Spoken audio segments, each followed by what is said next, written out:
불확실한 시장에 맞설 차별화된 투자 전략, 10월 29일 머니쇼 플러스 시작합니다.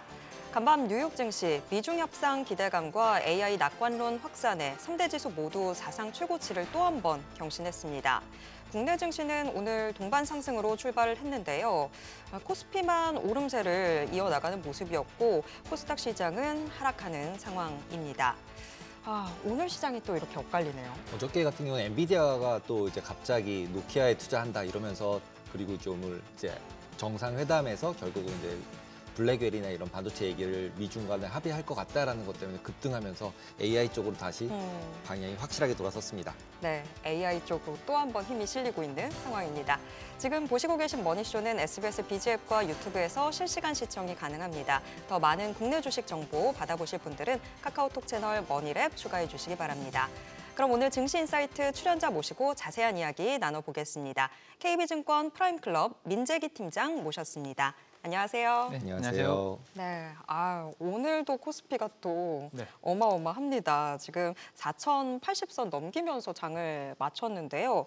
지금 뭐 증권사마다 전망들 나오고 있는데 팀장님 계신 KB증권이 가장 공격적으로 지금 5천 이야기를 하더라고요. 네. 상당히 부담스럽네요. 뭐 항상 이제 먼저 이렇게 지르는 쪽이 기억이 오래 남는 법인데 잘 됐으면 좋겠고요. 일단 저희 리서치 하우스에서는 과거에 1980년대 후반의 그 환경과 지금이 좀 유사하다라는 이야기를 많이 하고 계시거든요. 그때 1980년대 후반이 이제 86년도부터 89년도까지의 증시가 한 3년 동안 코스피가 한 455% 상승을 했었습니다. 그때 이제 그렇게 상승을 만들었던 이제 원동력이 좀 이제 저달러, 약달러죠. 그러니까 달러 약세, 그리고 이제 저유가, 그리고 금리가 좀 낮다라는 거. 그 세 가지 이유로 삼조 호황이라는 부분 때문에 증시가 많이 올랐었는데 지금 우리나라가 처해 있는 환경이 조금 비슷하다라고 저희 리서치에서는 좀 보고 있는 것 같습니다.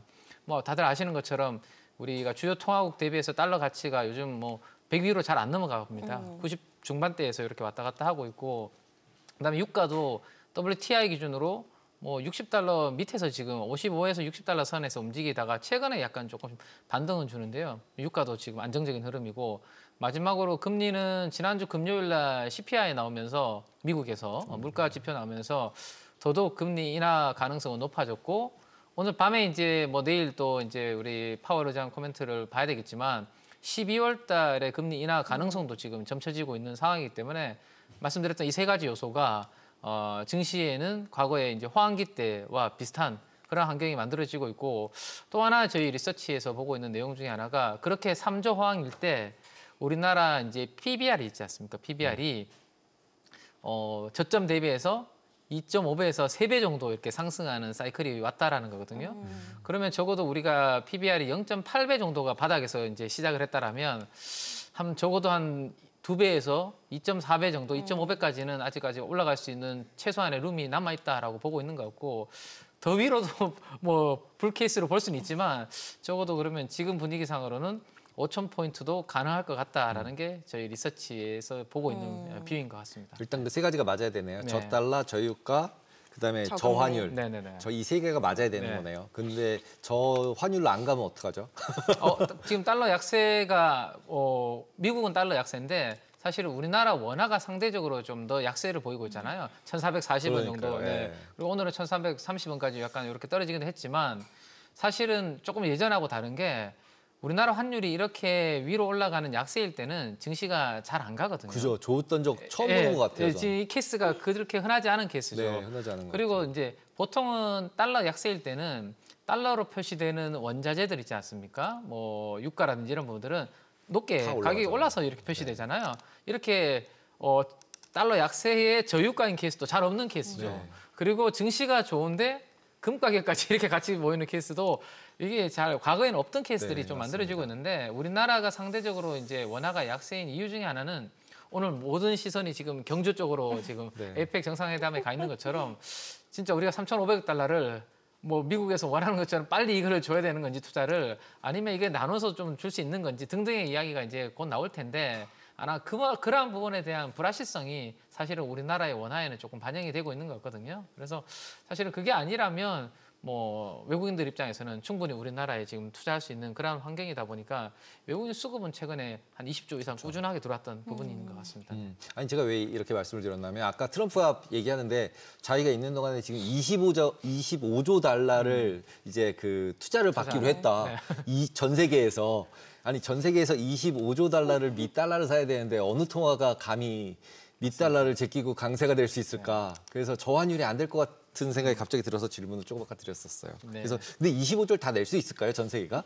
근데 사실은 트럼프는 일단 지르고 보는 스타일이지 않습니까? 나중에 이제 되는지 안 되는지는 나중에 일이고. 나중에 일이고. 네, 일단 사실은 지르고. 일단 지르고 나중에 조금 약간 무마시키는 분위기이기 때문에 사실은 지금 막 지르고 있는 이 분위기의 고비는 2026년도 내년도의 하반기에 저는 오히려 트럼프한테는 조금 이제 도구로 다가올 수도 있겠죠. 잘 안 됐을 경우. 중간 선거 끝나서. 네네. 지금은 끝나고. 막 지르고 있는데 생각보다 그게 방금 말씀하신 앵커님 말씀하신 것처럼 미국으로 투자가 생각보다 그렇게 안 되면 이제 중간 선거에서 불리할 가능성이 높거든요. 지르기는 많이 질러놨는데 그래서 오히려 지금 이제 협상의 카드로서 그렇게 하고 있는데 나중에 그런 부분들이 되는지 안 되는지는 나중에 봐야 될 일이고 그게 지금 당장 우리나라 뭐 주식이라든지 미국 증시에 영향을 주지 않기 때문에 좀 더 내년에도 아마 지켜봐야 될 부분 아닌가 싶습니다. 일단 중간 선거 전까지는 일단 고고 간다. 네, 맞습니다. 이렇게 보는 거가 맞는 거죠. 그리고 미국도 그렇고요. 저는 우리나라 국내도 내년도에 6월 달에 선거가 있거든요. 지방선거. 저는 선거를 앞두고는 증시는 항상 저는 좋다고 개인적으로 생각을 하고 있는 게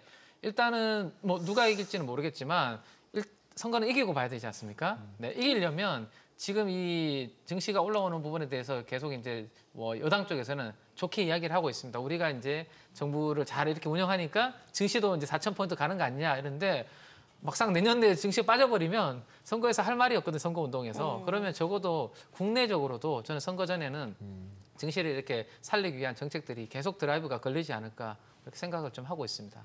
그래서 딱 내년 6월이라고 하셨던 건가요? 제가 다른 데 나오셨던 거 봤을 때 삼성전자나 SK하이닉스 지금 흔들리지 말고 네. 내년 6월까지 봐야 된다라고 시점을 딱 6월이라고 짚으셨더라고요. 그렇죠. 네. 왜냐하면 상반기까지는 저는 일단은 그림이 보이거든요. 근데 막상 이제 뭔가 이 동력이 이제 떨어지는 시점이 하반기고 조금 전에 말씀드렸던 트럼프와 관련된 그런 부분들도 이제는 약간의 불확실성이 구체적으로 이제 다가오는 시점이 하반기이기 때문에 하반기는 그리고 지금보다는 이제 물가에 대한 부분들이 조금 더 자극이 될 가능성도 있고요. 그래서 상반기에는 괜찮을 것 같습니다. 이 분위기가. 그래서 저희 리서치에서는 뭐 속도를 이야기하지 않았거든요. 5,000포인트가 언제 도달할 거다 속도는 이야기하지 않았는데 저는 이제 진짜 우리가 괜찮은 장이 온다면 상당히 생각보다 빨리 5,000포인트를 내년 상반기에도 한번 찍을 가능성도 저는 있다라고 생각을 하고 있거든요. 왜냐하면 최근에 이 올라오는 속도도 제가 생각하는 것보다 훨씬 더 빠르게 4,000포인트에 도달한 것 같습니다. 그래서 뭐 너무 좋게 이야기하는 건 아닌데 뭐 그럴 가능성도 증시에는 충분히 있을 수 있다라고 생각이 됩니다. 게다가 요즘 이제 60대 여성 투자 수익률이 제일 좋다. 그다음에 이제 탤런트 어느 분께서 하이닉스나 옛날에 사서 가지고 있었더니 지금 대박이더라. 뭐 이런 거 계속 이제 회자되면서 역시 사서 가만히 가지고 있어야 된다. 뭐 이런 얘기들이 나오는데 네. 장기 투자하는 게 정답이다 이렇게 얘기할 수 있을까요? 현재 레벨에서 사는 사람한테? 지금 사시는 분들은 야 이게 항상 이제 요즘 많이 듣는 질문 중에 하나가 지금이라도 사야 되는 부분인가에 대한 질문인데 사실은 올 상반기에 투자하신 분과 지금 들어가시는 분들하고는 이 레벨 자체가 너무 차이 나죠. 삼성전자 하나만 놓고 보더라도 5만 원, 5만 5천 원 있을 때랑 지금 10만 전자 오늘 종가가 나왔는지는 모르겠지만 어쨌든 약 2배 정도 오른 가격이잖아요. 그러면 5만 원과 5만 5천 원에 사신 분들은 조금 위에서 한 마이너스 한 10% 정도 조정을 받더라도 싸게 샀기 때문에 버틸 수 있는 부분이 있는데요. 만약에 10만 원 오늘 10만 원을 샀다면 뭐 예를 들어서 10% 빠져서 91만 원, 9만 천 원 뭐 이렇게 내려버리면 사실은 이거 손절해야 되나 이 고민을 할 수밖에 그러니까요. 없거든요. 그래서 저는 이제 들어가는 분에 따라서 이제 위치가 지금 다르기 때문에 전략은 달라져야 된다는 생각이고 대신에 지금 사시는 분들이 내년도 상반기까지 좋은 장이 맞다라고 아직은 더 남았다라고 믿는다면 지금 들어가시는 분들 입장에서는 좀 물릴 각오를 하고 저는 사시는 게 맞을 것 같고요. 왜냐하면 가장 최근 고점에서 사는 거잖아요. 그렇죠. 그리고 만약에 사는 금액이 뭐 정해져 있다면 그 금액을 지금 구간에서 한 방에 사는 거는 조금 무리가 있지 않나라는 생각이고 적어도 한 뭐 3분의 1씩 3번 정도 나눠서 밑으로 좀 빠질 때 산다라면 좀 더 편안하게 버틸 수 있는 부분이 되는데 최고점에서 이렇게 한 방에 사면 지금 이 위에서 고점에서 변동성이 있을 수 있거든요. 그런 부분들은 좀 조심하셔야 되지 않을까 생각을 하고 있습니다. 아니 오늘 이제 우연히 이제 객장을 한번 갔어요. 아, 증권사 뭐 계좌 때문에 갔는데 계좌 하나 트는데 2시간 걸려요. 2시간. 지금 지점에서요? 지점에서요. 그다음에 할아버지들이 너무 많으신 거예요. 그럼- 그래가지고 옛날 생각이 막 나면서 야 이거 뭐지 뭐 이런 느낌이 확 들었는데 이런 상황이 옛날이랑 좀 다르다 이렇게 봐야 될까요? 어떻게 봐야 돼요 이거? 방금 그 이야기를 들으니까 약간 생각이 좀 번지. 그죠? 생각이 흔들리지 않으세요? 이러면 안 되는데라는 생각도 좀 드는데, 근데 외국인 투자들이 지금 상반기부터 지금까지 사는 금액 자체가 한 20조 이상 지금 샀거든요. 근데 최근에 일부 약간 하이닉스나 삼성전자를 고점에서 조금씩 좀 팔고 있는 부분들은 있습니다. 근데 전체적으로 어쨌든 외국인 투자가들이 이제 순매수 기조가 유지가 되고 있거든요. 과거에 우리 왜 다들 아시겠지만 한 번씩 버블 논란이 있었던 증시 파동에서 가장 가까운 예는 2020년부터 2021년도 코로나 팬데믹 때 사이클 버블이었는데요.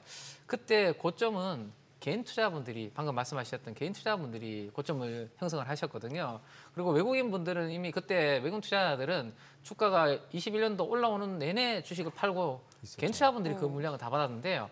아직까지는 그 정도의 느낌은 아닌 것 같거든요. 제가 봤을 때는 외국인들이 지금까지 산 게 더 많고 뭐 일부 4,000포인트를 찍으니까 평소에 이제 계좌를 안 트시고 매매 안 하시던 분들이 일부 이제 거래를 하실 수는 있는데 그때처럼 개인 투자분들이 지금 막 그렇게 하는 분위기까지 아니고 조금 전에 질문 주셨던 것처럼 여전히 주위에서는 아직 야, 지금이라도 해야 되나 말아야 되나 아직 고민하고 계시는 분들이 더 많은 것 같거든요. 이렇게 고민을 하고 있다는 것은 아직 고점까지는 좀 저는 좀 남아 있는 게 아닌가라는 생각을 좀 그죠? 하고 피어 앤 있습니다. 그리드 인덱스 같은 것도 네네네. 그리드로 안 가더라고요, 잘. 근데 미국 같은 경우도 그죠. 지수는 지금 최고점을 이렇게 가고 있는데요. 사실은 그런 부분 아니고 네. 국내 케이스도 사실은 지수는 오늘 코스피는 뭐 한 1.7% 4,081. 올랐잖아요.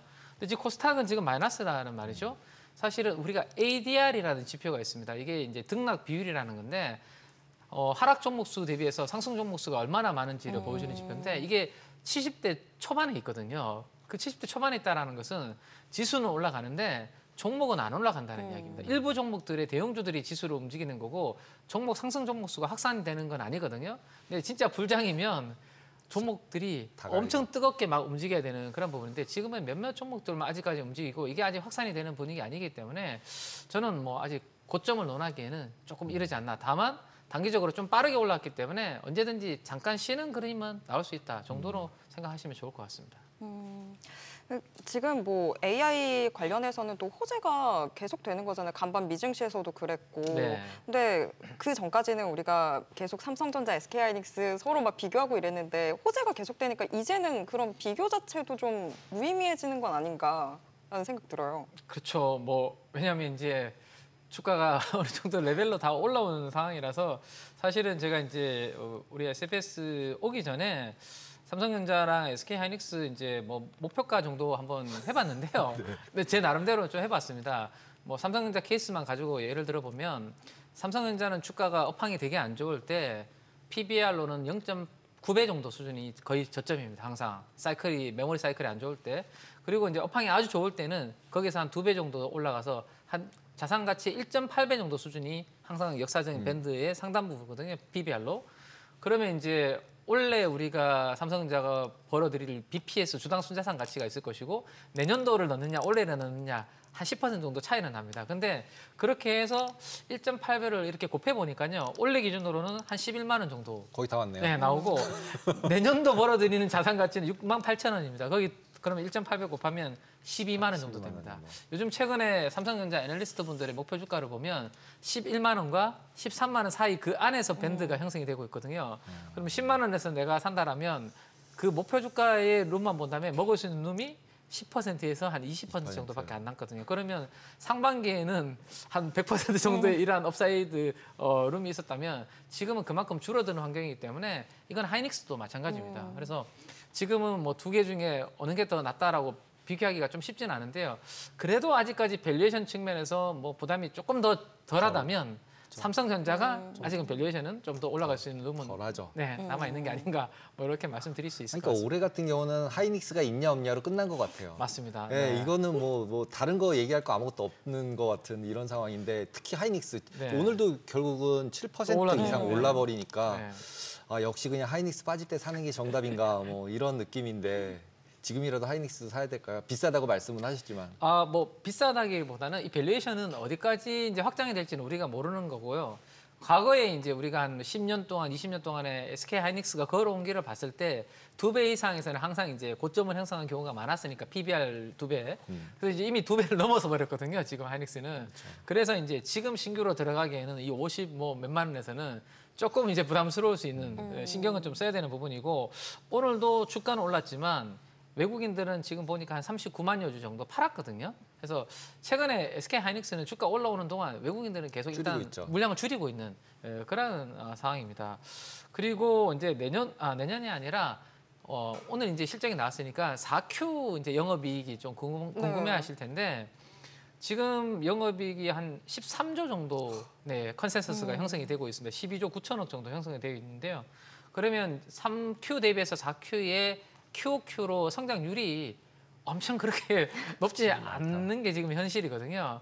그러면 저는 약간의 속도 조절은 이제 조금 더 필요한 부분이 있지 않나 싶은데 젠슨항 CEO께서 깜짝 소식을 또 들려줄 것이다. 뭐 등등의 이야기들이 나오니까 사실은 거기에서는 뭐 SK 하이닉스가 HBM 쪽을 가장 잘하고 있으니까 오늘도 주가는 올랐는데 약간 이제 그 올라갈 수 있는 룸과 QOQ로 실적에 대한 성장률은 약간 이제 제한적인 부분들이 있다 정도 뭐 볼 수 있을 것 같습니다. 그러니까 어저께 같은 경우는 엔비디아가 결국 올라가는데 중국에다 수출하게 해줄 것 같은 느낌이 드는 네, 것 같아요. 네. 시장에서. 네, 그렇잖아요. 네. 그러면 우리나라도 왠지 중국에다 뭔가 수출할 수 있어지는 게 같이 생기면 다 같이 올라갈 수 있나? 이런 느낌으로 가는 것 같더라고요. 네, 네, 네. 그러니까 원래 약간 하드웨어에서 소프트웨어로 갔었잖아요. 그런데 다시 엔비디아가 그래서 못 가고 있었잖아요. 하드웨어니까. 네, 네. 그런데 갑자기 엔비디아가 이번에 뛰면서 노키아에 투자한다고 그러니까 갑자기 하드웨어 다시 가야 되나? 뭐 이런 느낌이 드는데 어떻게 보세요? 맞습니다. 지금 사실은 소프트웨어 쪽은 이제 하드웨어 쪽에서 어느 정도 투자가 이루어지고 나고 그 다음에 이제 소프트웨어에서 돈 버는 기업들이 나오는 이제 그런 부분이기 때문에 하나 둘씩 이제 소프트웨어 쪽도 나오겠죠.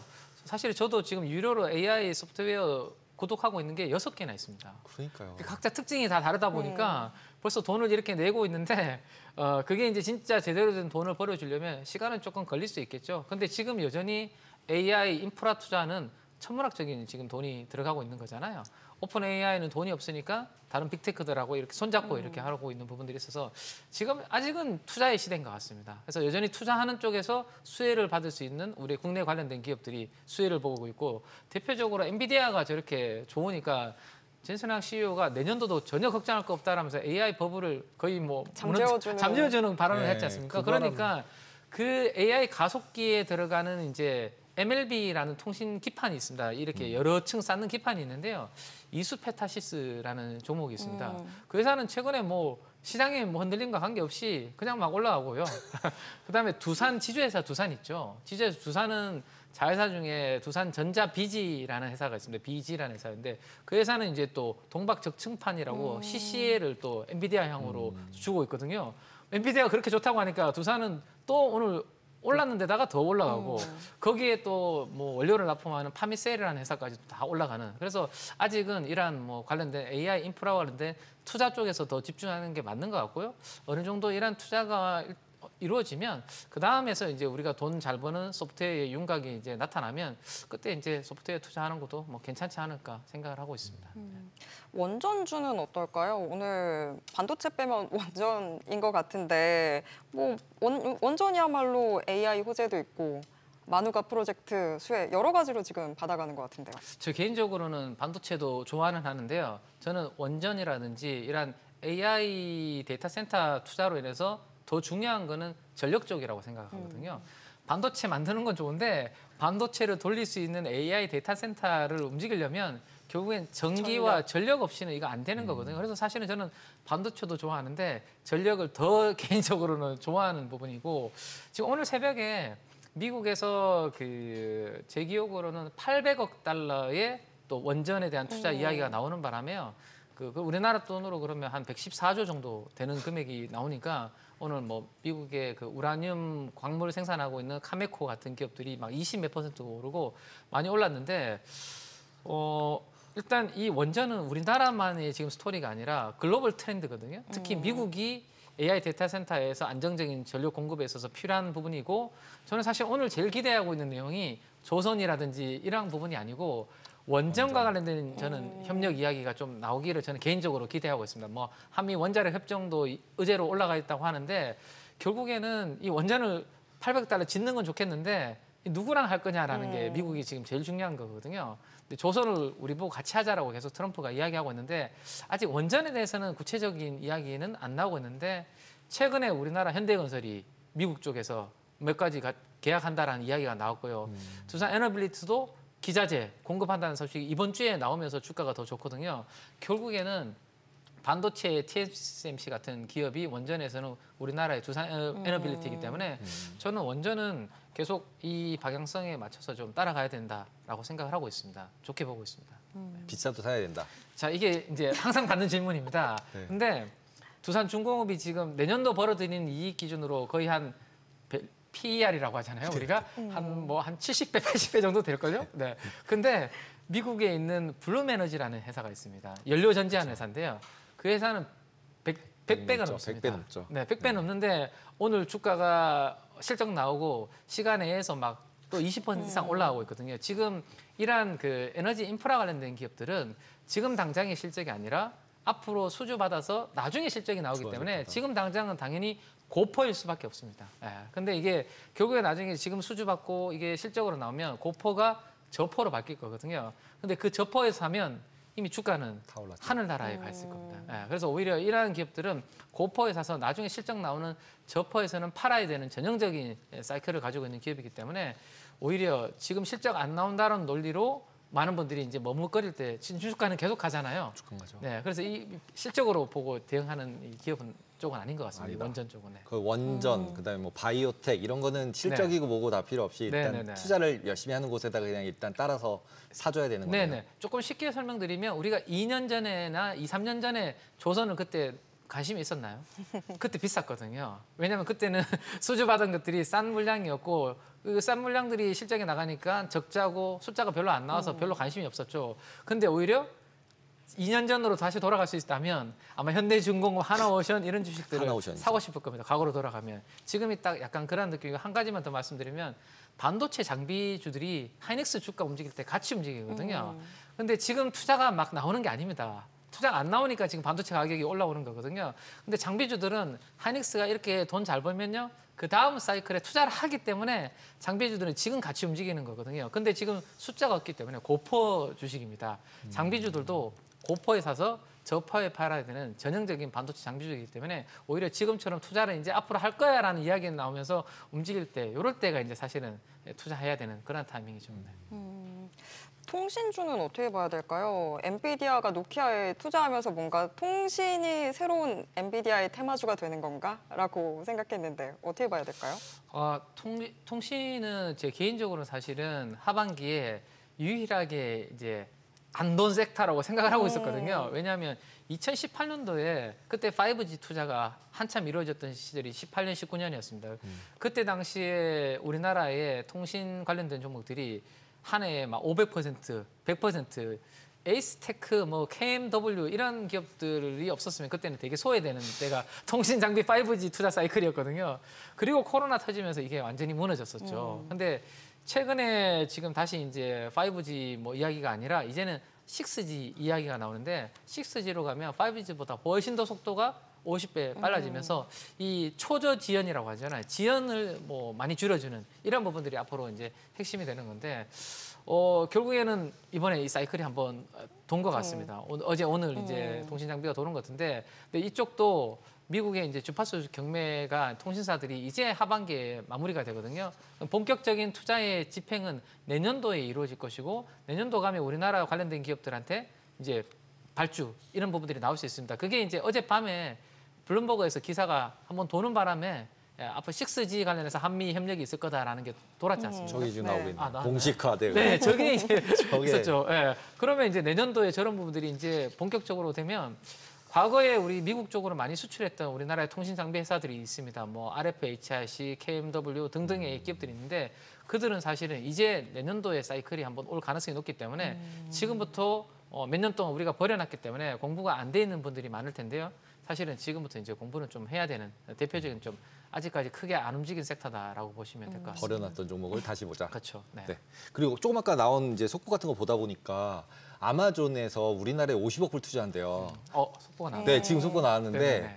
그 50억 불 투자한다고 하면은 우리나라는 그러면 걔네가 결국 들어서 데이터 센터 어딘가 짓는 네네네네. 거잖아요. 그럼 우리나라는 수혜능 이런 건 확실하게 있는 거 아닌가요? 저는 확실하게 있을 것 같습니다. 네, 이런 건 확실하게 있을 것 같은데 그럼 뭘 사야 되나요? 확실하게 있으면? 너무 제가 확실하게 있으면? 확실하다는 표현을 써서 좀 그렇긴 한데 네. 조심스럽긴 한데 최근에 왜 우리나라에 블랙락이라는 미국의 그렇죠. 최대 운용사에서 한 20조 원 규모의 데이터 센터를 투자하겠다는 발표가 있었거든요.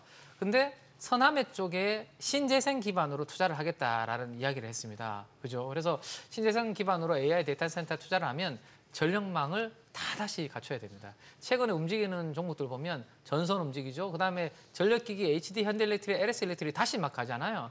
그런 종목들이 먼저 가야지 같이 전력망이 안 깔리고서는 데이터 센터 지을 수가 없거든요. 그래서 만약에 방금 사회자님께서 말씀하신 아마존에 뭐 우리나라의 데이터 센터 투자가 된다라면 당연히 직관적으로 반도체 좋겠나라고 생각할 수 있지만 저는 반도체도 좋겠지만 그 전에 데이터 센터 돌릴 수 있는 전력망 인프라부터 훨씬 더 큰 규모로 지금 우리나라는 투자가 돼야 되거든요.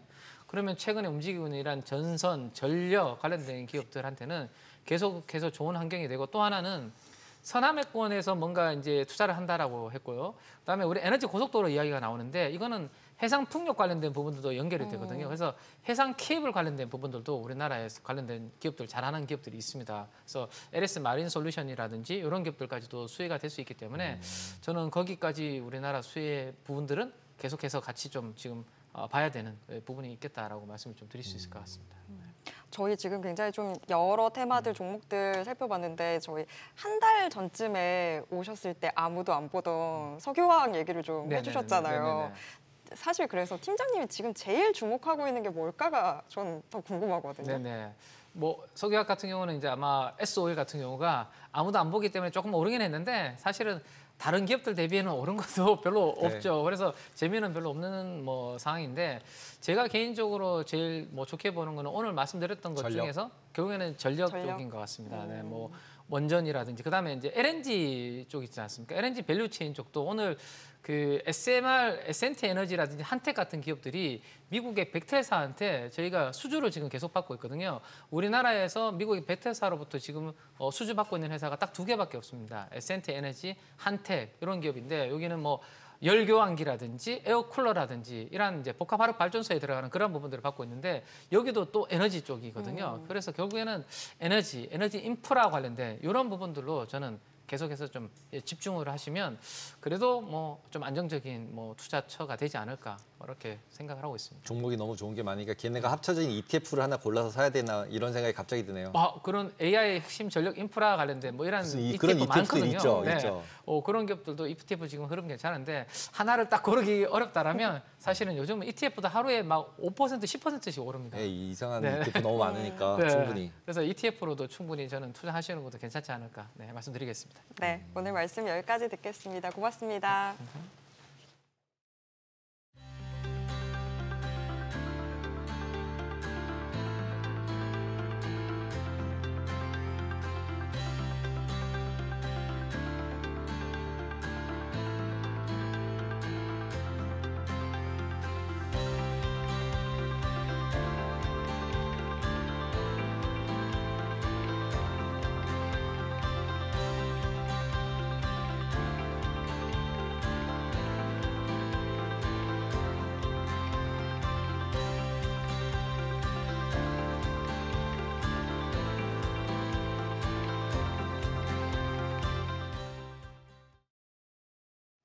오늘장 특징주부터 뉴욕 증시 이슈까지 정리해드립니다.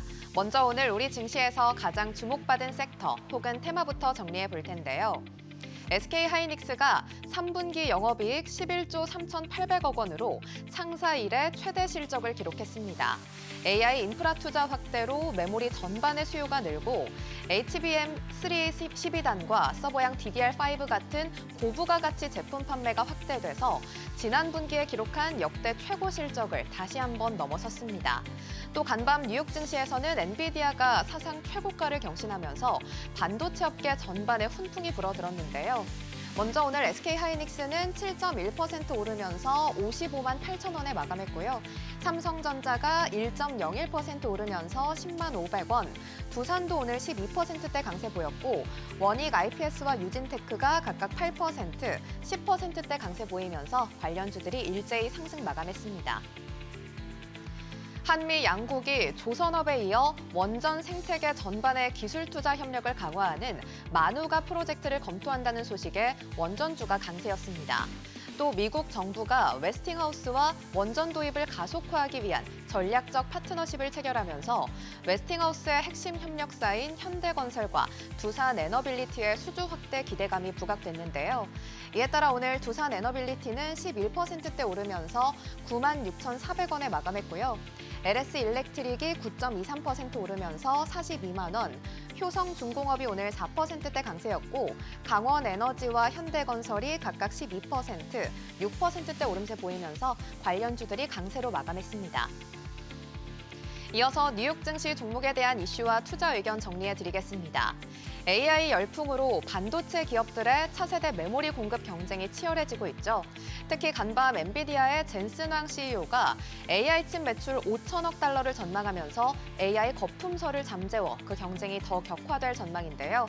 오늘은 반도체 풍향계 마이크론을 중심으로 글로벌 반도체 시장의 흐름을 짚어보겠습니다.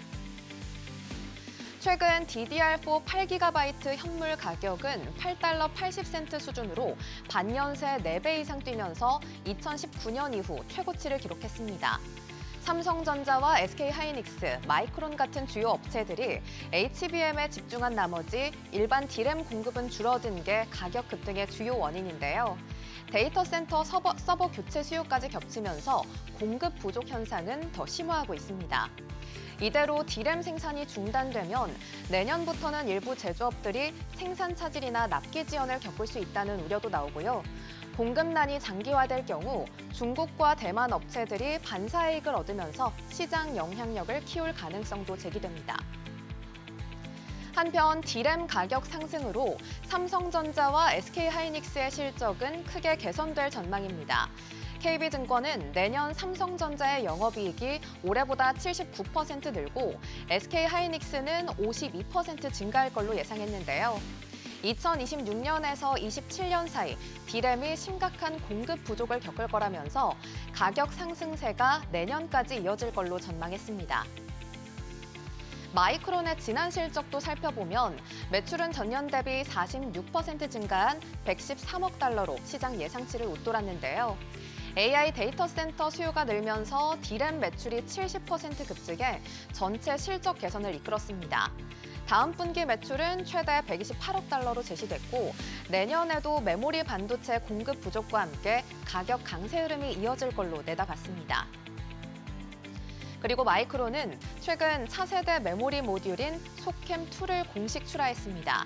이 소캠은 AI 서버용 저전력 D램 기반 모듈인데요. HBM의 뒤를 잇는 차세대 메모리로 불립니다. 이번에 마이크론이 내놓은 2세대 제품은 192GB 용량에 초당 9.6GB 속도로 이전 세대보다 용량은 50% 늘고 전력 효율은 20% 이상 향상됐습니다. 삼성과 하이닉스도 2세대 소캠을 공개했는데 속도에서는 마이크론이 근소하게 앞선 상황입니다. 또 마이크론은 최근 삼성전자와 SK하이닉스 출신 엔지니어들을 대상으로 경력직 채용을 진행 중인데요. 채용 지역은 대만 타이중 공장, 마이크론의 HBM 생산 거점입니다.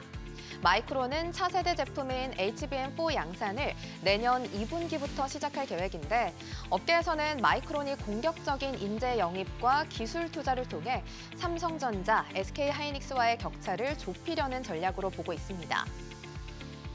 한편 시티그룹은 D램 가격 상승에 따른 영향을 고려했을 때 마이크론의 순이익은 전분기 대비 80% 증가할 수 있다고 언급하면서 목표 주가를 $275로 제시했습니다. 오늘은 이렇게 마이크론을 중심으로 반도체 시장의 흐름을 살펴봤는데요. 앞으로의 뉴욕 증시 투자 전략 세우는 데 참고해 보시기 바랍니다. 지금까지 종목 리포트였습니다.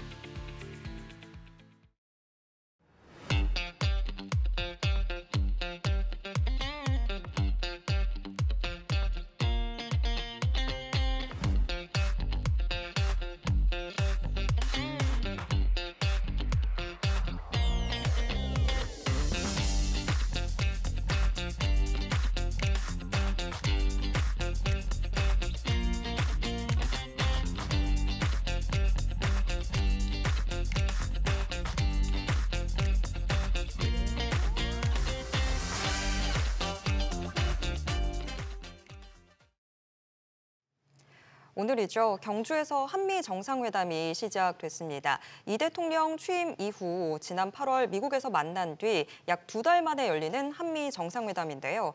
이번엔 관세 협상과 안보 패키지, 두 축을 동시에 매듭 지을 수 있을지 전 세계가 주목하고 있습니다. 트럼프 대통령이 어제 일본에서 다카이치 총리랑 핵 항모에 타서 굉장히 군사적으로 굉장히 협력체다. 우리가 한 몸이다. 이런 걸 보여줬는데 우리나라도 이제 경제 안보 두 가지가 다 엮여 있어서 오늘 어떤 협의문이나 뭐 이런 게 나올지 잘 봐야 될 것 같습니다. 네, 협상이냐 전략이냐. 오늘 오후 회담 결과가 향후 증시와 환율에도 큰 영향을 줄 전망인데요. 자세한 이야기 전가림 호서대학교 교양학부 대학 교수님 모시고 이야기 나눠보겠습니다. 안녕하세요. 네, 안녕하세요. 네, 굉장히 단기간에 한미 정상이 만나게 됐습니다. 네. 일단 이번 한미 정상회담의 의미부터 좀 짚어볼까요? 그렇습니다. 제가 생각하는 한미 정상회담의 의미라고 하면은 우선 미국의 전략이 새롭게 바뀌었다라는 겁니다. 과거의 대통령들은 미국이 당연히 패권국으로서의 지위를 가지고 있다라고 생각했지만 트럼프 대통령은 그렇게 생각하지 않은 것 같습니다. 그래서 미국을 다시 위대하게 만든다라는 그런 캐치프레이즈를 가지고 대통령이 당선이 됐는데요. 그러면서 압도적인 패권국으로서의 어떤 역량을 구축하기 위해서 동맹국가의 협력 그리고 미국을 다시 강한 국가로 만들기 위한 노력에 주력하고 있거든요. 다행스럽게도 그런 과정 속에서 한국의 역할이 굉장히 주목을 받고 있습니다. 국방이라든지 아니면 조선업이라든지 반도체에서 우리가 아마 일반적인 자유민주주의 국가 중에서 지금 미국이 필요하는 걸 모두 생산하는 유일한 국가일 겁니다. 전기자동차도 생산하죠. 반도체도 생산하죠. 그런 측면에서 보게 되면 한미 정상 간의 회담의 가장 큰 의의는 미래를 준비하는 새 판에서 한국과 미국이 새로운 미래를 모색한다. 그래서 우리는 그걸 가지고 현대판 현대화된 그 동맹 관계를 재구성한다라고 표현을 하는 것이고요. 그런 의미에서 보게 되면 이번 경주 에이펙 회담은 굉장히 중요한 의미를 갖고요. 또 이 과정 속에서 한미의 어떤 동맹 관계를 어떻게 더 구체적으로 현대화시키고 그리고 미래지향적으로 이끌어 나갈 것인가를 확인할 수 있다는 점에서도 참 의미가 크다라고 하겠습니다. 조금 아까 이제 나온 거에서 이재명 대통령이 항모에 올라탔었는데 우리는 핵잠수함 연료봉 얘기를 했잖아요. 네, 맞습니다. 근데 그게 어떤 걸 의미하는 거예요? 지금 한반도는 상당히 불안한 상태죠. 우리는 전쟁의 위험에 이미 둔감해진 상태로 둔감해졌기 때문에 전쟁이라는 거를 상정하지 않고 있긴 하지만 한반도는 언제 전쟁이 일어나도 전혀 이상하지 않은 지역 중에 하나입니다. 더군다나 북한과 남한 간에 관한 관계는 비대칭적인 전략, 북한은 핵을 갖고 있고 우린 그렇지 못하다라는 것이죠. 거기에 대응할 수 있는 방법으로서 우리는 잠수함이라는 전략 무기를 가지고 북한의 어떤 핵 도발에 맞서겠다라는 것이고요. 과거에 가지고 있었던 건 디젤 잠수함이었었는데 이런 핵에 대한 개발을 통해 가지고서 더 고도화된 어떤 안보적인 위협으로부터 우리를 보호하겠다라는 것을 확인받고 싶어합니다. 다만 한미 간에는 이 핵과 관련된 문제에 있어서 상당한 제약이 있었기 때문에 그 제약을 풀고자 이번에 이 대통령께서 미국 트럼프 대통령한테 그 제안을 한 것이고요. 만약에 이것이 성사된다 그러면은 아마 비대칭적인 어떤 핵무기를 가진 국가와 핵무기를 가지지 못한 국가의 어떤 힘의 불균형을 상당 정도 감소시킬 수 있을 뿐만 아니라 요즘 얘기 많이 되고 있는 어떤 전력의 문제 그리고 핵에 대한 평화적인 사용과 그러한 문제를 산업화 전반에 확산시킬 수 있는 계기가 될 수 있다는 측면에서 말씀은 핵 추진 잠수함을 얘기했지만 상당히 다면적인 어떤 의미를 포함하고 있다고 저는 생각을 합니다. 근데 트럼프 대통령이나 미국의 입장에서 우리가 핵 갖는 거 엄청 싫어하는 거 아닌가요? 그래서 이거는 우리는 그냥 진짜 잠수함 연료로만 쓸게 계속 이렇게 이제 뉘앙스는 비춰지는데 네, 맞습니다. 실제로 어떻게 이거를 해석을 하고 그다음에 실제로 투자를 한다면 핵 관련돼 있는 원자력 관련돼 있는 건 투자를 어떻게 하는 게 가장 좋은 거라고 봐야 돼요? 네, 핵 보유국들은 당연히 새로운 핵 보유국이 등장하는 것을 원치 않을 겁니다. 그런 측면에서 보면 한국의 핵이라는 거는 좀 분리해서 생각해 볼 필요가 있다는 겁니다. 우리가 핵 무기를 갖고 싶다라는 의도가 아니라 핵에 대한 평화적인 운영 측면에서 핵을 추진하는 그런 동력으로서 사용하겠다라는 건데요. 핵무기는 제작하기 위해서는 그 핵의 순도가 굉장히 높아야 됩니다. 근데 우리가 얘기하는 건 한 20% 정도. 그러니까 무기를 만들 수 있는 80% 이상의 그 순도를 얘기하는 건 아니기 때문에 충분히 그 점은 이해할 거라고 봅니다. 다만 한국이 가지고 있는 경제적 능력, 기술적 능력이 언제든지 핵을 만들 수 있기 때문에 그런 불안감이 있고 또 과거에 우리가 핵 개발을 하려던 사례가 있었습니다. 그래서 물론 제재를 받긴 했지만 그래서 그런 측면에서 보게 되면은 미국도 상당히 신중하게 접근을 할 것이라고 봅니다.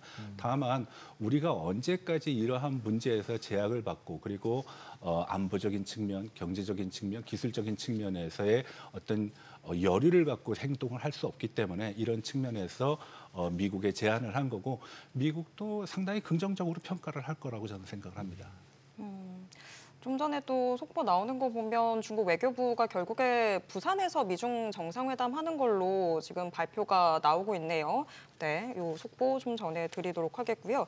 네, 중국 견제에 있어서 계속해서 미국이 얘기했던 게 조선업에서의 협력인데 좀 지금 얘기 나오는 것도 조선업에서도 상당히 미국이 과하게 좀 요구를 하고 있는 상황인 것 같은데 우리가 일본처럼 다 받아들이기엔 좀 부담스러운 상황이지 않을까요? 그렇습니다. 조선업에 대해서는 우리가 조금 좀 신중하게 접근할 필요가 있습니다. 우리가 마스카라 그래가지고선 미국의 붕괴된 조선업을 재부활시키는, 부흥을 시키는 그런 역할을 할 수 있다라는 점에서는 기대감이 큰 것이 사실이거든요. 뭐 최근 들어서 조선업과 관련된 주가도 상당히 많이 오르고 있고, 근데 이 군수 물자와 관련된 거는 좀 분리해서 볼 필요가 있습니다. 미국에는 잘 아시다시피 존스법이라 그래가지고선 군함은 미국에서 만들게 돼 있거든요. 아마 그게 MRO라 그래가지고 수리 정비는 한국에서 이미 2차례에 걸쳐서 하긴 했지만 그건 가능할지 모르지만 이 전력과 관련된 그리고 군사 관련된 부분에 있어서는 상당히 신중해야 된다. 그리고 이게 굉장히 어려운 문제 중에 하나가 그냥 배를 만들고 기술이 있냐 없느냐의 문제가 아닙니다. 이 안에는 보안의 문제가 들어가기 때문에 만드는 사람들에 대한 신분 확인이라든지 보안 문제가 굉장히 시간이 많이 걸립니다. 그래서 이 문제를 마치 한국에서 군함을 건조해가지고서 미국으로 보낸다라는 그런 좀 뭐라 그럴까요? 좀 나이브한 생각은 좀 버려야 된다. 다만 새로운 기회가 오는 것은 분명합니다. 그러기 위해서는 신뢰가 바탕이 돼야 되는데 일본 같은 경우에는 우리랑 조금 다른 것이 일본은 요코스나라든지 아니면 사세보 같은 데서 미국 군함을 정비한 이력이 굉장히 오래됩니다. 역사가. 그리고 그런 부분에 있어서의 어떤 보안 문제, 안보 문제에 있어서의 그 신뢰도도 상당히 높은 수준이거든요. 다만 일본 자체도 우리와 같은 어떤 조선업에 있어서의 수준은 되지만 그 역량에 있어서는 상당히 좀 하향 추세를 걸어왔던 것이 사실이거든요. 그런 측면에서 일본은 아마 미국 현지에 투자를 하거나 공장을 짓거나 아니면 조선업을 부활시키겠다는 데 적극적으로 안 나서고 있다라고 해석을 하시는 게 좋고요. 다만 우리는 좀 굉장히 도전적이죠. 예, 뭐 군함이 안 되면은 군수물자에 대한 어떤 뭐 수리 정비라든지 아니면은 상선에 대한 제작 과정도 염두에 두고 있는 거니까 그런 도전은 저는 필요하다라고 생각을 합니다. 그리고 계속 이제 얘기 나왔던 게 경제 협상, 관세 협상에 있어서는 네. 3,500억 불, 그다음에 네. 투자 어떻게 할 거냐. 그래놓고서 결국 배센트 장관이 합의가 안 된 것처럼 계속 얘기를 하고 있잖아요. 네, 그렇습니다. 디테일이 합의가 안 된다. 네, 맞습니다. 이게 이번에 뭔가 합의되는 내용들이 나올 게 있을까요? 이 문제가 쉽지가 않습니다. 구윤철 장관님께서 미국을 방문하고 얼마 전에 이런 얘기를 한 적이 있습니다. 한두 가지 문제만 해결되면. 근데 이 한두 가지가 보통 어려운 문제가 아닙니다. 돈을 어떻게 분배를 해야 되고 어느 부분에 어떻게 투자를 해야 되고 이익 분배는 어떻게 나눌 것인지 굉장히 디테일한 문제들이 이 한두 개의 문제 밑에 산재하고 있는 것이죠. 마치 사다리꼴에 밑에가 엄청나게 많은 사다리가 있는 거나 마찬가지입니다.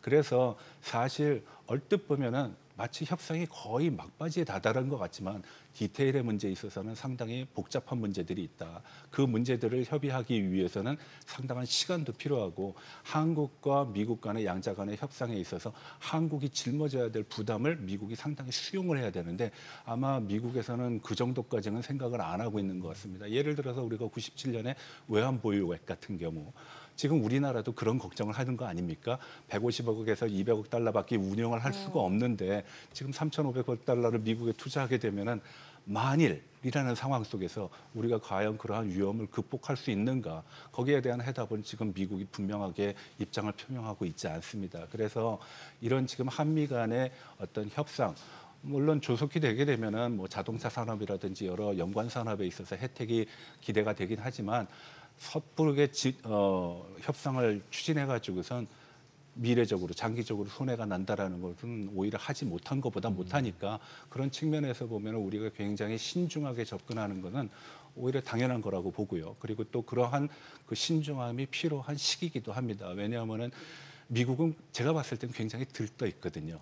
이게 새로운 미국을 만들어야 된다, 미국을 재건해야 된다라는 그 측면에 지금 자기네가 도와줬던 부자 나라들이 된 한국이라든지 일본 그리고 대만의 도움을 필요로 하는데 솔직히 이 도움이라는 거 우리가 이성적으로 합리적으로 쉽게 수용할 수 없는 부분입니다. 마치 우리 돈을 그냥 갖고 가서 자기 돈 같이 쓰겠다라는 거니까 그렇죠. 네. 그런 부분에 있어서는 우리가 신중한 것은 다소는 좀 어려운 협상이 되겠지만 굉장히 긍정적인 측면이 있다. 그렇게 신중한 측면은 굉장히 우리가 좀 평가해 줄 만한 부분이다라고 저는 생각을 합니다. 이 협상이 되고 안 되고에 따라서 환율은 어떻게 될 것 같으세요? 환율이 가장 문제죠. 문제죠. 네, 지금 문제는 환율입니다. 그렇지 않아도 우리가 1,200원대 정도로 내려올 거라고 생각했는데 지금 1,400원대로 올라가고 있지 않습니까? 더군다나 더 심각한 거는 우리의 국내 투자자들이 지금 국내 증시에서만 집중하지 않고 해외로 나가는 현상 때문에 오히려 증시가 오르면 환율이 떨어져야 되는 거에도 불구하고 환율이 더 오르고 있는 현상이 있습니다. 사실 수출로 밥 벌어먹고 사는 한국의 입장에서 보게 되면 이 환율 문제를 간과할 수 없습니다. 과거에는 우리가 가성비, 싸구려 물건, 뭐 가격 괜찮네라고 접근을 했지만 지금은 오히려 부가가치가 높은 그리고 첨단의 그리고 자기의 브랜드를 가지고 우리의 시장을 개척해야 될 때라고 봅니다. 그런 측면에서 보면은 환율 관리 굉장히 중요합니다. 근데 이게 환율이라는 것이 변수가 워낙 많기 때문에 뭐 한국은행이라든지 뭐 미국의 중앙은행이 둘이 나서서 해결할 문제는 아니거든요. 상당히 복잡합니다. 그렇지만 심리적인 대비는 해야 된다. 적어도 지금 상황에서 환율이 과거와 같은 수준으로 내려갈 거라는 기대는 사실 좀 요원합니다. 네. 네, 한미 정상회담이 오후 4시 6분에 종료돼서 총 87분간 서로 회담을 가졌다라는 이야기 지금 나오고 있습니다. 그럼 이제 다음 타자는 미중 정상회담이 될 텐데 뭐 아까도 말씀드렸다시피 결국에 부산에서 만나는 걸로 지금 이야기가 되고 있는데 뭐 미중 정상회담이 패스트 회담에 그칠 것 같다라는 이야기들 나와요. 그러면 또 역시나 큰 이야기는 없는 전략적인 걸까요? 타협이라고 저는 봅니다. 왜냐하면은 미중 간에 서로 필요한 게 있습니다. 과거에는 어떠한 무기를 가지고 상대방을 압도할 수 있는 상황이 있었지만 지금은 그렇지 못합니다. 중국은 히토류를 갖고 있고 미국은 AI의 발전을 위한 기술을 갖고 있다는 것이거든요. 그런데 이러한 문제를 서로의 어떤 손을 잡고 지금 두 손을 잡고 다른 한 손으로 상대방을 과격하는 그러한 현상이 지금 전개가 되고 있는데 이 상황 속에서 과연 쉽사리 미국이 한 발짝 물러날까? 중국이 또 한 발짝 물러날 수 있을까? 그런 기대는 저는 크지 않다라고 봅니다. 적당한 선에서 합의가 이루어질 텐데 뭐 잘 아시다시피 중국 같은 경우에는 대두 수입이라든지 이런 걸 요구할 거고요. 그거를 이제 미국에다 제한할 거고 미국 같은 경우에는 이제 펜타닐 관세가 20%나 되는데 그걸 한 10%만 낮춰줘도 중국은 역시 수출 지향적 국가이기 때문에 상당한 수혜를 입을 겁니다. 그래서 양국 간에는 서로의 어떤 필요에 의해서 전략적인 타협을 할 것 같습니다. 우리가 보통 전략적인 제휴라는 말은 많이 쓰는데 전략적인 타협은 아마 이번 김해공항에서 새롭게 등장하는 모습이 나타나지 않을까라고 생각을 합니다. 그러니까 느낌에는 중국은 반도체가 필요하고 기술이 필요하고 그렇죠. 그다음에 미국은 히토류가 필요하고 그렇죠. 근데 결론적으로 맨 마지막에 너는 네 거 하고 나는 내 거 할 거니까 둘 다 시간만 벌겠다. 그렇죠. 이렇게밖에 안 보여요. 그러면 양쪽이 다 지어야 되잖아요. 이쪽은 AI 개발하고 반도체 계속 개발하고 이쪽은 열심히 히토류 이제 캐는 거는 쉬운데 그걸 재련하는 게 어렵다고 하니까 네, 딴 맞습니다. 나라든 어디든 재련할 거 어디 마련할 네. 때까지 시간을 양쪽에 벌 동안은 그냥 계속 그냥 딜레이 되는 거 아니에요? 연기만 네. 계속 되는 거 아닌가요? 맞습니다. 지금 권투로 비유를 하겠습니다. 권투의 마지막 라운드입니다. 서로 한 손을 묶인 상태에서 한 손으로 나머지 한 손으로 과격을 해야 되는데 이 3분 안에 누가 더 강한 거를 마련할 수 있는가? 미국이 히토리 문제를 해결할 수 있다면, 혹은 중국이 AI 문제를 해결할 수 있다 그러면 아마 게임 후에 승패는 분명히 갈릴 텐데 한 사람은 그게 부족하고 또 한 사람 역시도 부족한 게 있기 때문에 결국은 시간을 어느 정도 일정 정도 두고 거기에 대한 서로의 경쟁력 혹은 상대를 압도할 수 있는 능력치가 확보되느냐로 승부를 거둘 겁니다. 그래서 1년을 유예한 이유도 바로 그런 이유라고 봅니다. 이게 1년이 될지 2년이 될지 사실은 누구도 장담할 수 없습니다. 다만 지금 상황에서 보게 되면은 미국이나 중국이나 다 1년 정도면 수용할 만하다. 1년만 일단 해보자. 네, 그런 상황이라고 저는 봅니다. 근데 약간 이제 개발되는 거 발표되는 거 보면 QN이나 딥식이나 나온 거 보면 약간 중국이 더 빨리 가는 느낌이고 히토리가 더 부족한 느낌이잖아요. 네, 그렇습니다. 항상 느낌상 보면. 기술이라는 거는 이 캐치업 속도가 굉장히 빠르기 때문에 새로운 기술이 나오면 거기에 대한 두려움이 굉장하거든요. 근데 우리가 이런 걸 한번 상정해 볼 필요가 있습니다. 이게 새로운 기술이 나와도 이게 상용화되고 보편화되기까지는 굉장히 긴 시간이 걸리거든요. 미국이 지금까지 위대한 국가로서 성장할 수 있었던 거는 한마디로 얘기하면 매스입니다. 대량 생산 체제를 갖췄고 그 보편화되고 그리고 일반화되는 시간을 굉장히 단축했기 때문에 그게 가능했던 거거든요. 근데 지금 히토류 모르겠습니다. 미국이 1년 안에 할 줄 모르겠지만, 그리고 중국이 기술은 굉장히 눈에 띄는 기술이 잊을만 하면 하나씩 나오는 거 두렵기는 하지만 그것이 보편화된다? 쉽지 않을 겁니다. 지금 이 중국이 새로운 반도체 칩을 해가지고서 어느 정도 수준에 올랐다라고 하지만 대량 생산 체제로 가게 되면 그 수율이라든지 아니면 생산성이라든지 그건 또 별개의 문제거든요. 그래서 기술을 갖고 있다라는 거하고 그걸 대량화한다라는 거. 지금 현대의 국가 경제 발전에 있어서 중요한 거는 기술도 중요하지만 이것을 대량 생산할 수 있는, 그리고 보편화할 수 있는, 상시화할 수 있는 그런 능력이 굉장히 중요합니다. 그런 측면에서 보면은 중국이 갖고 있는 스트레스는 이거 보편화하고 상용화하는 시간이 걸린다라는 거고, 미국 역시도 땅 밑에 있는 그 작은 보이지도 않는 히토리를 어떻게 해서 과거 70년대에 미국이 개발하는 수준으로 다시 올려놓을 수 있을까? 그게 아마 관건이라고 생각을 합니다. 원래 이제 교수님 미중 이런 내용을 되게 잘 아시잖아요. 특히 네. 중국 관련해서. 네. 그러면 우리나라가 지금 미중 사이에 꼈잖아요. 끼기는 네. 확실하게. 근데 그렇다고 중국 편을 들 수는 없잖아요. 지금 그렇죠. 이제 돌아가는 상황은. 네. 근데 여기서 우리나라가 선택할 수 있는 최선의 선택지는 어느 쪽이라고 보세요? 그리고 그거는 사실 제가 고민할 필요가 없다라고 생각합니다. 왜냐하면 기업인들은 가장 현명한 선택, 가장 합리적인 선택을 하게 돼 있습니다. 어디 돈이 있고 어디에 기회가 있으면은 누구보다도 잘 찾아갑니다. 다만 우리가 여기서 한 가지 놓쳐서는 안 되는 부분이, 안보의 문제는 누가 대신해주지 않는다. 그렇기 때문에 안보 측면에서의 어떤 확고한 신념은 필요하다. 이게 과거에는 경제는 중국, 안보는 미국이란 표현을 썼는데 저는 그거 굉장히 잘못된 표현이라고 생각합니다. 안보는 누구도 책임져 주지 않습니다. 예. 그럼 경제는 거긴 이득에 따라가는 거죠. 물 흐르는 거와 같습니다. 그러니까 그거를 우리가 걱정한다. 그럼 삼성, 현대, SK 같은 대기업들은 그냥 넋놓고 가만히 있지 않을 겁니다. 그래서 그런 걱정을 할 필요가 없다. 다만 우리가 안보와 경제 문제를 혼용해가지고선 중국이 우리의 미래 먹거리니까 중국에 우리가 상당 부분 안보적인 측면에서도 양보를 해야 되는 거, 그러한 생각은 버려야 된다라고 생각합니다. 유럽도 유럽이 지키려고 하니까 우리도 그럼요. 이제 우리가 지킬 수 있고 뭔가를 힘을 길러야 되는 거네요. 네, 그래서 대통령께서도 지금 트럼프 만나자마자 첫 얘기가 핵 추진 잠수함 얘기하는 거고, 국방비 증액하겠다라는 거고, 우리가 압도적으로 북한에 많은 국방비를 지출하고 있지만 그거 가지고 모자른다라는 거죠. 왜? 안보적인 거는 아무리 강조해도 지나치지 않거든요. 네. 네, 오늘 말씀 여기까지 듣도록 네. 하겠습니다. 네, 고맙습니다. 고맙습니다. 감사합니다.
내일 미중 정상회담을 앞두고 양국 간의 패권 경쟁은 계속해서 심화되는 모습인데요. 서로가 한 발도 양보할 의사가 없어 보이기도 해요. 네, 그렇습니다. 그간의 수출 통제, 기업 제재 등 물러서지 않는 모습을 보이는데 대부분 다 그냥 AI 경쟁이죠. 누가 먼저 패권을 잡을 것이냐 찾고 있는 것 같습니다. 네, 미국과 중국의 패권 경쟁 어디까지 번질지 국내 기업들이 수혜를 볼 가능성도 있을지 알아보겠습니다. SK증권 남인식 연구원 모셨습니다.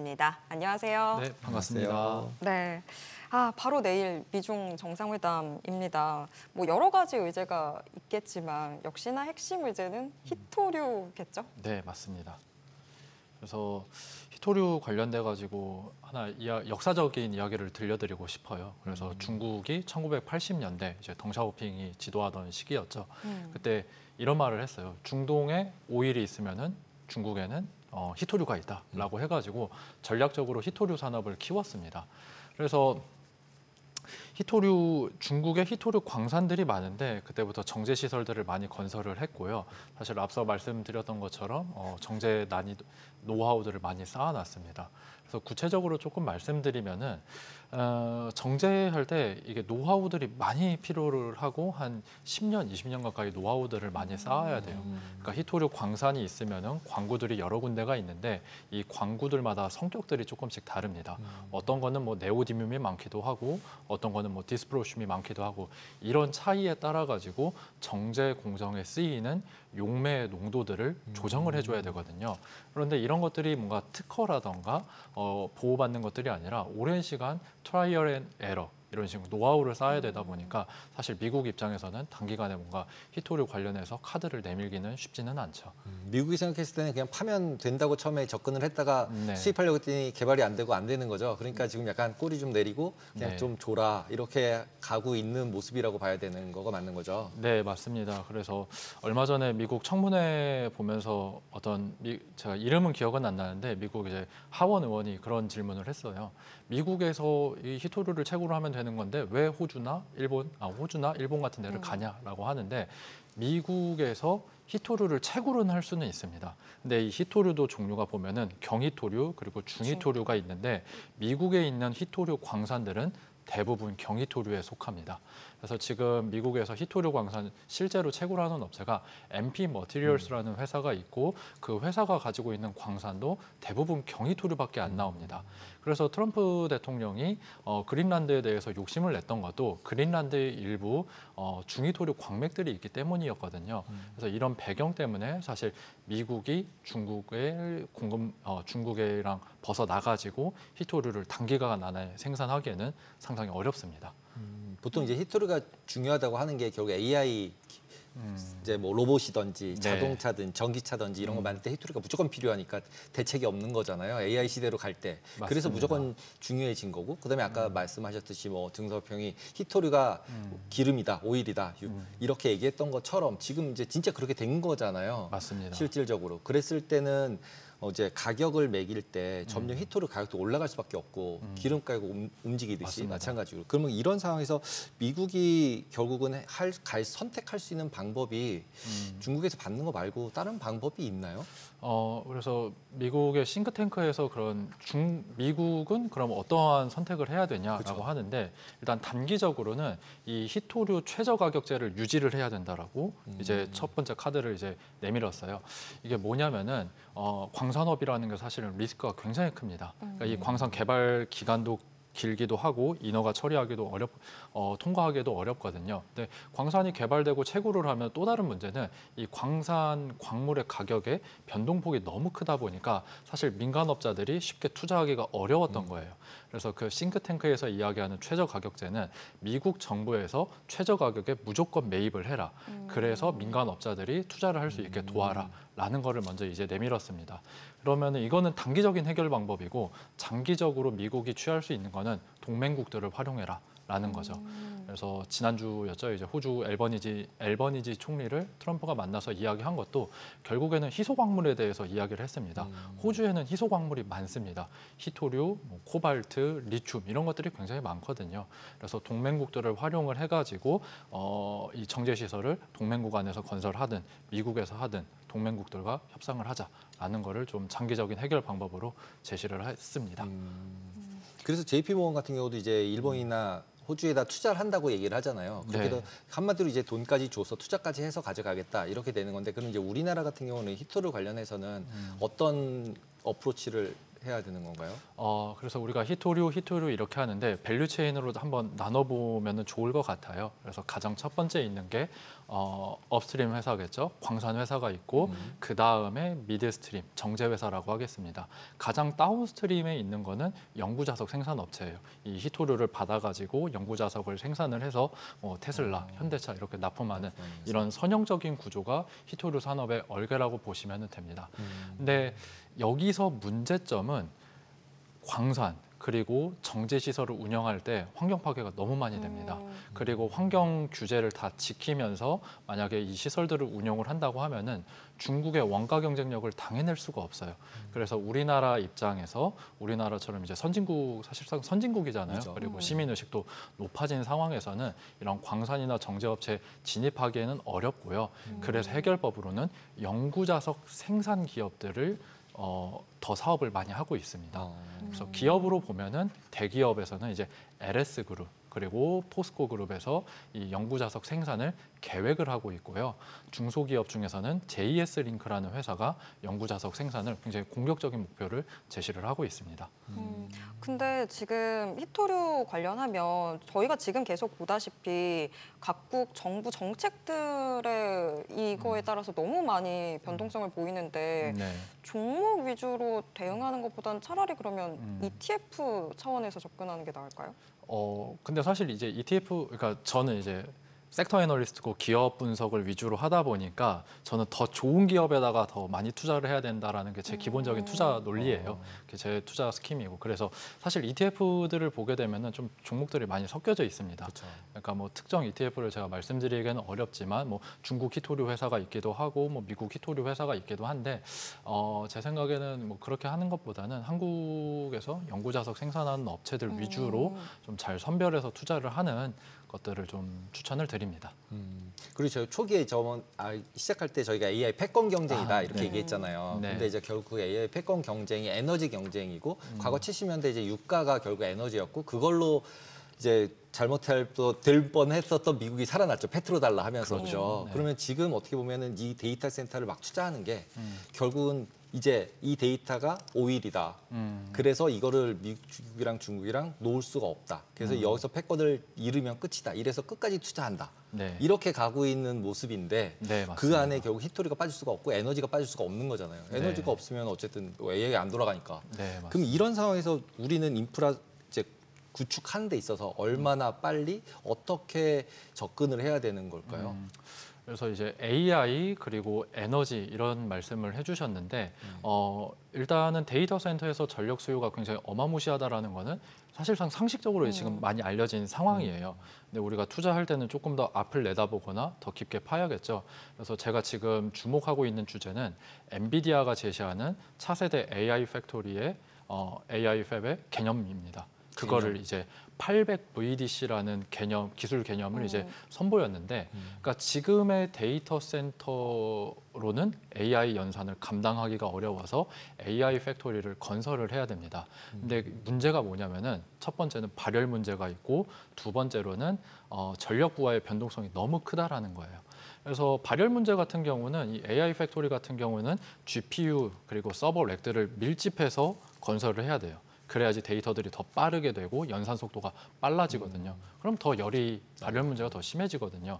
그래서 이런 상충 관계에 있는 게 첫 번째 문제고, 그리고 두 번째 같은 경우는 전력 부하 변동성이라고 했는데 전통적인 데이터 센터들은 이 렉들이 따로따로 연산을 했습니다. 어떤 렉은 연산을 하기도 하고 어떤 것들은 쉬기도 했거든요. 전체 데이터 센터를 봤었을 때는 전력 부하가 일정할 수가 있겠죠. 근데 지금 엔비디아가 생각하는 AI 팹의 개념은 이 데이터 센터 하나가 GPU 하나처럼 한 번에 연산을 확 했다가 한 번에 다시 연산을 끝냈다가 하는 것들을 생각을 하고 있어요. 그럼 전력부하 변동성이 높아지다 보니까 이것들을 해결해야 되는 거죠. 그게 이제 800VDC라는 개념입니다. 그래서 800V 고압 직류로 송전을 하겠다라는 게 300V DC로 맞습니다. 300VDC구나. 맞습니다. 네. 그래서 고압으로 바로 렉에다가 쏘게 되면은 전압이 낮아지면서 발열 문제가 좀 해결이 되거든요. 그리고 전력부하 변동성에서는 ESS 그리고 커패시터를 사용을 하겠다라고 이야기를 했습니다. 그래서 우리가 단순하게 이제 AI 때문에 전력 수요가 올라간다. 그래서 전력기기 그리고 발전소가 건설한다라는 건 이미 다 알려진 거고요. 근데 제가 지금 주목하고 있는 것들은 이 ESS 그리고 커패시터에 대한 수요가 더 강해질 수가 있겠구나. 이거를 조금 더 주목을 하고 있습니다. 그 800V 만드는 거랑 ESS랑 무슨 관계가 있는 거예요? 그래서 800V 같은 경우는 이제 발열 문제를 해결을 하는 거고요. 전력부하 변동성은 이제 급격하게 전력을 팍 쏴줘야 되는데 지금 전력망으로는 그게 유지가 안 됩니다. 그래서 ESS라든가 커패시터도 ESS의 일종입니다. 그래서 여기서 이제 전력을 저장을 했다가 필요할 때 바로 방출하는 식으로. 그러니까 급가속을 내줄 때 딱 ESS가 옆에서 도와주는 거죠. 그러니까 기존에 있는 전기가 천천히 계속 오고 있는 걸 써가지고는 어차피 못 만드니까 답이 안 된다. 답이 안 되니까 ESS에 왕창 모았다가 네. 한 번에 왕창 쏴준다. 빨리. 맞습니다. 그렇게 하는 게 캐퍼시티예요. 네, 맞습니다. 그래서 비유를 하자면은 이제 단거리 스프린터 선수들은 이제 장거리 이제 마라톤 선수들이랑 이제 근육 구조가 조금씩 다르잖아요. 그래서 딱 단거리 스프린터 선수에 맞는 근육 구조를 만들고 있고 그 근육 역할을 하는 게 ESS 커패시터다. 이렇게 좀 개념을 잡아주시면 좋을 것 같아요. 갑자기 이래서 ESS가 막 올랐군요. 네. 이렇게 또 이유를 찾게 배터리 되는. 그 보관소여서 올랐다 이렇게 생각을 하고 있는데 그게 아니라 걔를 모았다가 800V로 쏴줄 때 필요하기 때문에 결국 AI 팩토리 할 때 쓰기 때문에 이건 실제로 필요한 거다 이렇게 바뀐 거네요. 네, 맞습니다. 이렇게 좀 정리를 해볼 수 있을 것 같고 또 AI 때문에 다 전 세계 탈원전 하다가 다시 유턴하고 있잖아요. 예, 원전 관련해서도 미국하고 중국은 또 맞붙는 느낌이던데 맞습니다. 약간 중국이 좀 더 압도하는 것 같아요. 그래서 미국은 사실 트럼프 행정부 들어서 이제 원자력 발전소를 신규로 건설하겠다라고 했는데 중국 같은 경우는 예전부터 대형 원자력 발전소들을 많이 건설을 해왔습니다. 그래서 우리가 머릿속에 중국 지도를 떠올리게 되면은 지금 이제 사진에서 보시는 것처럼 중국 동쪽 이제 해안가들을 끼고 있는 데에다가 원자력 발전소를 많이 건설을 하고 있어요. 여기서 이제 원자력 발전 냉각수들을 공급을 받을 수 있으니까 원자력 발전소를 많이 건설을 하고 있고요. 중국 서부에는 보면은 카자흐스탄이랑 접경을 해 있습니다. 갑자기 왜 카자흐스탄 이야기냐라고 하면은 카자흐스탄이 글로벌 넘버1 우라늄 채굴 국가입니다. 한 마켓쉐어로 보면 40%인데, 그러니까 카자흐스탄에서 우라늄을 채취를 해서 이제 서쪽에서 채취를 해서 동쪽까지 이동을 해서 전력을 생산한다라는 게 중국의 그림이라고 보시면 돼요. 그래서 이 카자흐스탄과 중국의 접경 지대에 보면은 우라늄 대형 저장소들이 많이 있어요. 그런 것들을 이미 예전부터 중국은 카자흐스탄이랑 접촉을 하면서 건설을 해왔던 거죠. 결국은 미국은 근데 이제 SMR에서 소형 원자로로 뭐 간다 이렇게 얘기하고 있는데 지금 중국에서 발전소 만든 거랑은 좀 다른 거 아닌가요? 맞습니다. 중국은 이제 대형 원전 위주로 하고 있고요. 물론 SMR이 이제 주가라던가 뉴스플로우에서는 굉장히 많이 언급이 되고는 있는데 트럼프 행정부 역시도 대형 원자력 발전소를 많이 건설하겠다라고 발표를 했습니다. 대표적인 게 올해 5월에 발표한 에너지 정책인데 지금 미국의 원자력 발전소 용량이 100기가와트입니다. 근데 이거를 2025년 뒤에는 400기가와트까지 늘리겠다라고 했거든요. 근데 여기에 이제 SMR도 포함은 되어 있지만 사실 대부분은 대형 원전이라고 보시면 됩니다. 그럼 대형 원전 했을 때 우리나라 기업들 중에는 어떤 지금 계속 많이 언급이 되는 우리나라 기업들이 전부 다 이 대형 원전에 다 포함이 되는 수혜 업종이라고 보면 되나요?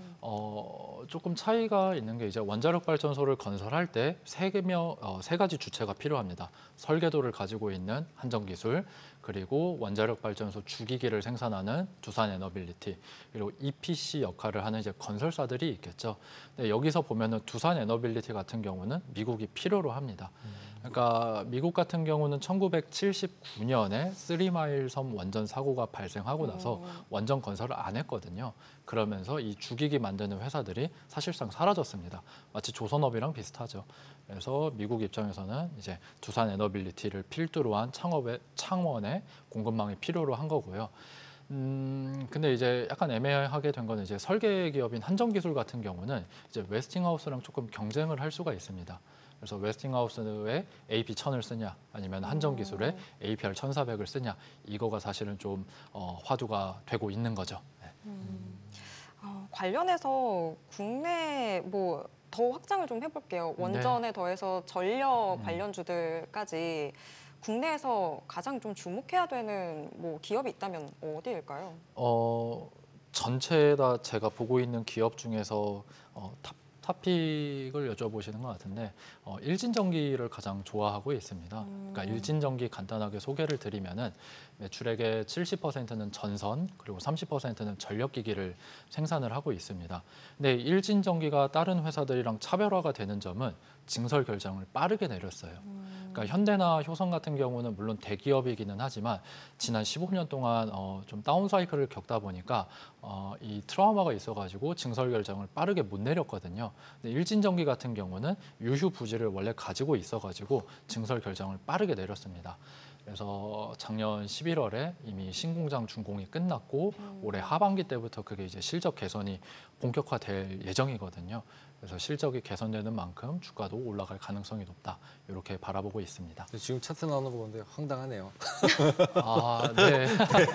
네. 많이 웃음으로 올랐죠. 네. 마무리 지을 수 있을 것 같네요. 네. 네. 오늘 말씀 여기까지 듣겠습니다. 고맙습니다. 네, 감사합니다. 네, 이제 또 오늘 오후 6시 반으로 지금 시간 나오는 것 같은데 지금 뭐 트럼프 대통령과 7개국 정상들 함께하는 저녁 만찬도 이어진다고 하는 소식 나오고 있습니다. 자, 그러면 미증시에서는 뭘 주목할까요? 일단 지금 다들 아무 얘기도 안 하는 FMC 있습니다 지금. 원래 FMC 라이브도 하고 난리가 났었던 네. 시간인데 FMC 아무도 신경 안 쓰고 있는데 그래도 상대적으로 파월 얘기를 좀 봐야 묻히고, 되겠죠. 네, 파월 이야기도 함께 주목해 보도록 하겠습니다. 모든 투자 판단의 책임은 투자자분들께 있다는 점 알려드립니다. 머니씨 오늘 여기까지입니다. 여러분의 모든 경제 SBS 퀴즈가 함께하겠습니다. 저희는 내일 오후 3시 30분에 다시 찾아뵙겠습니다. 고맙습니다.